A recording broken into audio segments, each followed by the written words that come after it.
সদস্য শ্রম কমিশন। বাংলাদেশ দৈনিক মজুরি ভিত্তিক কর্মচারী সমিতির বন্ধুগণ, আজকের সভার সভাপতি, মজুরি ভিত্তিক কর্মচারী সমিতির সভাপতি, সাধারণ সম্পাদক সহ বিভিন্ন অঞ্চলের যে নেতৃবৃন্দ এখানে উপস্থিত হয়েছেন তাদের সকলকে এবং যারা বক্তা হিসেবে এখানে উপস্থিত হয়েছেন তাদের সকলকে বাংলাদেশ ট্রেড ইউনিয়ন ফেডারেশন এবং গার্মেন্টস শ্রমিক সংহতির পক্ষ থেকে লাল সালাম এবং শুভেচ্ছা জানাই। বন্ধুরা, আর কিছুদিন পরেই মে দিবসের 139 বছর পার হতে যাচ্ছে। আপনারা জানেন, 100 বছর আগে শ্রমিকরা তাদের শ্রম ঘন্টা, মজুরি এবং তাদের কাজের নিশ্চয়তা নিয়ে আন্দোলন করেছিল।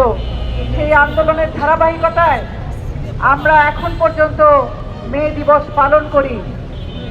কিন্তু আমরা যদি দেখি আমাদের দেশের শ্রমিকরা এই 100 বছরেও তাদের জীবনের কি অবস্থা, ইতিমধ্যে আপনারা শিক্ষক মহামির্জা সহ শ্রমিক নেতাদের কাছ থেকে সেই কথা শুনেছেন।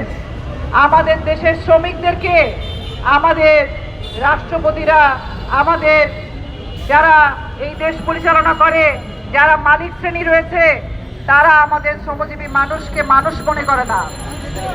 তারা এই শ্রমজীবী মানুষকে দিয়ে তাদের প্রতিদিন সুন্দর করে, প্রতিদিনের স্বস্তি তৈরি করে, আরাম তৈরি করে, অথচ এই শ্রমিকদেরকে তাদের যে ন্যায্য পাওনা, সেই পাওনাটুকু দিতে তাদের নাভিশ্বাস উঠে যায়। তারা নানাভাবে টালবাহানা করে। এই ঘটনা আমরা আজকে দেখছি না, গত 17 বছর ধরে যে ফ্যাসিবাদী রাষ্ট্র ছিল সেখানে সবচেয়ে বেশি নিপীড়ন, নির্যাতনের শিকার হয়েছে আমাদের শ্রমিক ভাই বোনেরা। আপনারা ইতিমধ্যেই শুনেছেন দৈনিক ভিত্তিক মজুরি শ্রমিকরা কিভাবে তাদের মজুরি থেকে শুরু করে, তাদের সংগঠন করার অধিকার থেকে শুরু করে, তাদের যে সুযোগ সুবিধা, ছুটি, ভাতা, সমস্ত কিছুতে কিভাবে বঞ্চিত হচ্ছে। আমাদের একজন বন্ধু বলেছেন আউটসোর্সিং এর শ্রমিকরা দাসের মতো। কিন্তু আমি প্রশ্ন করতে চাই, আমাদের দৈনিক ভিত্তিক মজুরি শ্রমিকরা, তাদের অবস্থাটা কি? তারাও যে জীবন যাপন করে সেটা কি কোনো নাগরিকের জীবন যাপন? সংগ্রামী বন্ধুরা, আমরা যখন কথা বলছি, আজকে আপনারা আমাকে এখানে আলোচক হিসেবে বক্তব্য রাখার জন্য ডেকেছেন।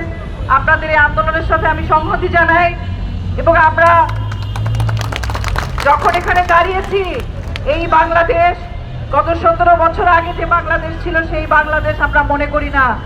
গণ অভ্যুত্থানের মধ্য দিয়ে আমরা একটা নতুন বাংলাদেশের স্বপ্ন দেখেছি, যেই বাংলাদেশে আমাদের দৈনিক ভিত্তিক মজুরি শ্রমিক সহ সকল শ্রমিকরা নাগরিক হিসাবে, মানুষ হিসাবে তারা মর্যাদা পাবে।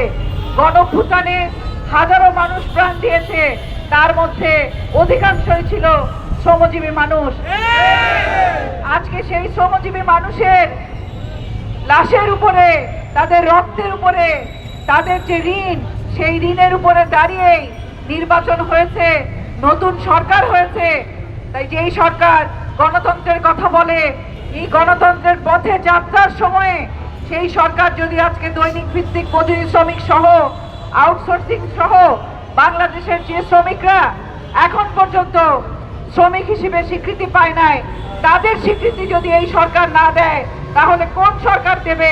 সেই প্রশ্ন আমরা করতে চাই। সংগ্রামী বন্ধুরা, আপনারা জানেন গত পরশু শ্রম আইন নতুনভাবে সংশোধন বিল পাস হয়েছে। আমরা সরকারকে ধন্যবাদ জানাই এই বিল পাস করার জন্য। শ্রম সংস্কার কমিশন এবং টিসিসি তারা যে যৌথ উদ্যোগে গণ অভ্যুত্থান পরবর্তী সময়ে অক্লান্ত পরিশ্রমের মধ্য দিয়ে এই শ্রম বিল পাস হয়েছে। কিন্তু আমরা দুঃখের সাথে দেখলাম এখানে দৈনিক ভিত্তিক মজুরি শ্রমিকদেরকে ইউনিয়ন করার অধিকার থাকলেও সেই ইউনিয়ন তারা কিভাবে করবে, কি অবস্থা, সেগুলো নিয়ে বিস্তারিত কথা নাই। এখানে শ্রমিকদেরকে যে একটা স্থায়ীকরণ, সেই স্থায়ীকরণের কোনো ব্যবস্থা নাই। বছরের পর বছর আমাদের দৈনিক ভিত্তিক মজুরি শ্রমিকরা কাজ করেন, তাদের চাকরির কোনো নিশ্চয়তা নাই। সংগ্রামী বন্ধুরা, আমরা শুনেছি যে এই সকল স্থায়ী কাজ থাকে, সরকারি কাজ থাকে।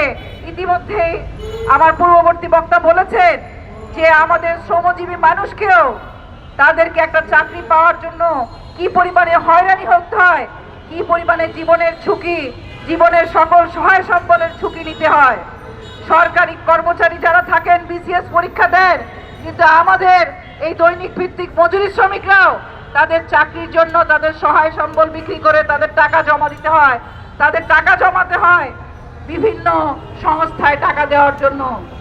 অত্যন্ত দুঃখজনক, কিছুদিন আগে আমাকে একজন শ্রমিক বোন এসে বললেন তিনি দৈনিক ভিত্তিক মজুরি শ্রমিক হিসেবে কাজ করতে চান এবং কাজ পাইয়ে দিলে তিনি কয়েক লক্ষ টাকা দিতেও প্রস্তুত আছেন।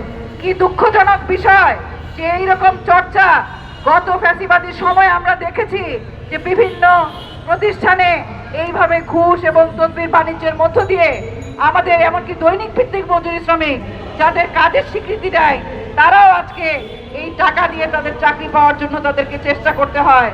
আমরা সরকারকে প্রশ্ন করতে চাই, সরকারকে আহ্বান করতে চাই যে আপনারা যে বলেন দুর্নীতি মুক্ত বাংলাদেশ করবেন, আপনারা নির্বাচনী ইশতেহারে বলেছেন আপনারা দুর্নীতি মুক্ত করবেন, শ্রমিকের অধিকার নিশ্চিত করবেন, তাহলে আপনাদের সেই অঙ্গীকার, সেই ইশতেহারের কথা আজকে প্রমাণ পাওয়ার সময় এসছে। সেই প্রমাণ সরকারকে দিতে হবে। আমি মনে করি এখানে দৈনিক ভিত্তিক মজুরি শ্রমিক বা আউটসোর্সিং শ্রমিক প্রত্যেক শ্রমিকই তাদের দাবি দেওয়া করছে। আউটসোর্সিং শ্রমিকের কথা আপনারা শুনেছেন, তাদেরকে যে ঠিকাদার পদ্ধতিতে নিয়োগ দেওয়া হয় সেই নিয়োগের বিরুদ্ধে আউটসোর্সিং শ্রমিকরা আন্দোলন করে আসছে। একই সাথে আমরা দেখি এই নিয়োগগুলো বিভিন্ন সরকারের আমলে যখন আমল পরিবর্তন হয়, যখন ক্ষমতা বদল হয়, দৈনিক ভিত্তিক মজুরি শ্রমিকদের যেমন নানান রকম হয়রানি করা হয়, আউটসোর্সিং শ্রমিকদেরকেও সেই তাদের নিয়োগ বন্ধ করা হয় এবং কোনো রকম অগ্রাধিকার দেওয়া, এই যে দৈনিক ভিত্তিক শ্রমিক বছরের পর বছর কাজ করছে তাকে যে অগ্রাধিকার দেওয়া হবে, তাকে যে স্বীকৃতি দেওয়া হবে, সেই সকল কিছুর কোনো নিশ্চয়তা নাই। আপনারা জানেন 2025 সালে শ্রমিকদের তাদের যে প্রতিদিনের মজুরি সেটা কোনো কোনো ক্ষেত্রে বৃদ্ধি করা হয়েছে এবং আমরা দেখি গত বছর মে মাসে শ্রমিকদের দৈনিক মজুরি 700 টাকা করা হলেও কিছু কিছু ক্ষেত্রে করা হলেও সেই মজুরি এখন পর্যন্ত তাদের নিশ্চিত করা হয় নাই। আমরা সরকারের কাছে আহ্বান করি আমাদের যে শ্রমিকরা, আমাদের এই যে সারা বাংলাদেশে সরকার যে পরিচালিত হয়, জনগণের ম্যান্ডেট পেয়ে সরকার সচিবালয় চালায়, বিভিন্ন প্রশাসন চালায়, মন্ত্রণালয় চালায়, জনগণের সেবা করার জন্য তাদেরকে দায়িত্ব দেওয়া হয়েছে। সেই সেবা যাতে সুন্দরভাবে তারা করতে পারে এ কারণে তাদেরকে তাদের প্রতিদিনের ভোর থেকে শুরু করে এই অফিস পরিষ্কার পরিচ্ছন্নতা থেকে শুরু করে সমস্ত কাজ আমাদের দৈনিক ভিত্তিক মজুরি শ্রমিকরা করেন, অথচ তাদেরকে একটা মানবিক দৃষ্টিতে দেখার ক্ষেত্রে আমাদের কার্পণ্য। আমরা আশা করি বর্তমানে যে সরকার জনগণের ভোটে নির্বাচিত হয়েছেন, জনগণের সেই ম্যান্ডেটের মূল্য মর্যাদা সরকার দেবেন এবং এই আমাদের আজকে দৈনিক ভিত্তিক কর্মচারীরা, মজুরি শ্রমিকরা যেই দাবি তুলেছেন সেই দাবি বিবেচনায় নিয়ে তাদের কাজের নিশ্চয়তা দিতে হবে, তাদের যে ছুটি সেই ছুটির নিশ্চয়তা দিতে হবে। একই সাথে আমরা শুনছি বিভিন্ন জায়গায় তারা 30 দিন কাজ করে, কোথাও 22 দিন, কোথাও 26 দিন তারা বেতন পায়। এটা কি ধরনের নিয়ম? শ্রমিকের যে সংজ্ঞা, আমাদের যে মৌলিক অধিকার, সেসব জায়গায় স্পষ্ট করে বলা আছে ছুটি হচ্ছে আমাদের মৌলিক অধিকার। আমাদের শ্রমিকরা কাজ করবে কিন্তু তাদের কোনো ছুটি থাকবে না। এইটা কোন ধরনের নিয়ম, কোন ধরনের নীতি? এইটা আমরা সরকারকে প্রশ্ন করতে চাই। একই সাথে আমাদের দৈনিক ভিত্তিক মজুরি শ্রমিক কর্মচারীরা যে দাবি আজকে এখানে দিয়েছেন, 6 দফা দাবি, এই 6 দফা দাবির ভিত্তিতে সরকারকে আমরা আহ্বান করি অবিলম্বে অর্থ মন্ত্রণালয় সহ সংশ্লিষ্ট মন্ত্রণালয়গুলোর দিকে আমরা দৃষ্টি আকর্ষণ করি, তারা যাতে এই শ্রমিকদের যে দাবি 6 দফা দাবি, সেই দাবি বাস্তবায়নের ক্ষেত্রে যথাযথ উদ্যোগ গ্রহণ করে। হয়তো আমাদের এই লড়াই চালিয়ে যেতে হবে, কিন্তু আমরা আশা করি শ্রমিকরা যাতে এমন কোনো লড়াই করতে না হয় যে এই লড়াই তাদেরকে বারবার মাঠে টেনে নিয়ে আসে, বরং তারা যাতে কাজে ফেরত দিতে পারে এবং তাদের যে কাজের নিশ্চয়তা সেটা যাতে সরকার নিশ্চিত করতে পারে, সেই দাবি আমরা জানাই। এবং আবারও দৈনিক ভিত্তিক মজুরি শ্রমিকদের যে দাবি দেওয়া, সেই দাবি দেওয়া বাস্তবায়নের দাবি জানায়। এখানে 6টি দাবি তারা তুলেছেন, সেই দাবিগুলো আমি একটু সংক্ষেপে আপনাদের সামনে তুলে ধরছি। মাস্টার রোল ও দৈনিক মজুরি ভিত্তিতে কর্মরত আউটসোর্সিং প্রক্রিয়া হস্তান্তর বন্ধকরণ, দৈনিক ভিত্তিক সাময়িক নীতিমালা বাতিলের দাবি তুলেছেন তারা। 2 নম্বর দাবি তুলেছেন 30,000 টাকা ন্যূনতম মজুরি নির্ধারণের জন্য এবং ইনক্রিমেন্ট বৃদ্ধি করার জন্য 10%। 3 নম্বর দাবিতে ওনারা উৎসব ভাতা, বৈশাখী ভাতা, অধিকার ভাতা, চিকিৎসা ভাতা সহ বাড়ি ভাড়া, শিক্ষা, অন্যান্য ভাতার কথা বলেছেন। নারী শ্রমিকদের সুযোগ সুবিধা বৃদ্ধি করা, মাতৃত্বকালীন ছুটি বৃদ্ধি করার দাবি তারা তুলেছেন। চাকরির নিশ্চয়তার কথা তারা তুলেছেন। মাস্টার রোল শ্রমিকদের দাবির কথা তারা তুলেছেন।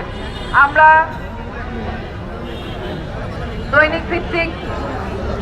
দৈনিক মজুরি ভিত্তিক যে কর্মচারী সমিতি, তাদের যে আন্দোলন, এই আন্দোলনের প্রতি সংহতি জানাই। আমরা আশা করি এই আন্দোলনের মধ্য দিয়ে একটা গণতান্ত্রিক উপায়ে আমাদের শ্রমিকদের যে দাবি দেওয়া, সেই দাবি দেওয়া বাস্তবায়িত হবে এবং সেই বাস্তবায়নের জন্য আমরা মজুরি ভিত্তিক কর্মচারী সমিতির সাথে থাকব। সেই অঙ্গীকার করে আমরা আবারও এই সরকারকে আহ্বান জানাই, বিগত সরকারের মতো জনবিচ্ছিন্ন সরকার হবেন না। বিগত সরকারের মতো আপনারা শ্রমিকের উপর নিপীড়ন নির্যাতন চালাবেন না। আমরা আশা করি এই সরকার তার গণতন্ত্র কতটুকু কায়েম হয়েছে, এই সরকার কতটুকু জনগণের ইচ্ছাকে ধারণ করতে পারে, তার প্রমাণ হবে দৈনিক ভিত্তিক মজুরি শ্রমিকদের দাবি তারা কিভাবে বিবেচনা করতেন তার উপরে। আমরা আশা করি, আমরা এখনো বিশ্বাস রাখতে চাই যে জনগণের ভোটে নির্বাচিত এবং গণঅভ্যুত্থানের মধ্য দিয়ে যে নির্বাচন, যে সংসদ আমরা পেয়েছি, সেই সংসদ, সেই গণঅভ্যুত্থানের শহীদদের যে আকাঙ্ক্ষা, শহীদদের যে প্রত্যাশা, সেই প্রত্যাশার সাথে আজকে দৈনিক মজুরি ভিত্তিক শ্রমিকদের যে প্রত্যাশার একত্রীকরণ হয়েছে, সেই প্রত্যাশাকে যথাযথ মর্যাদা দেবেন, সেই আশা ব্যক্ত করে আবারও সকল শ্রমিক ভাই বোনদেরকে সালাম এবং সংহতি জানিয়ে আমি আমার বক্তব্য শেষ করছি। দুনিয়ার মজদুর, মজুরি ভিত্তিক শ্রমিক এক হও, লড়াই করো। 30 দিনের কাজ, 22 দিনের মজুরি চলবে না, চলবে না। দুনিয়ার মজদুর, সবাইকে ধন্যবাদ।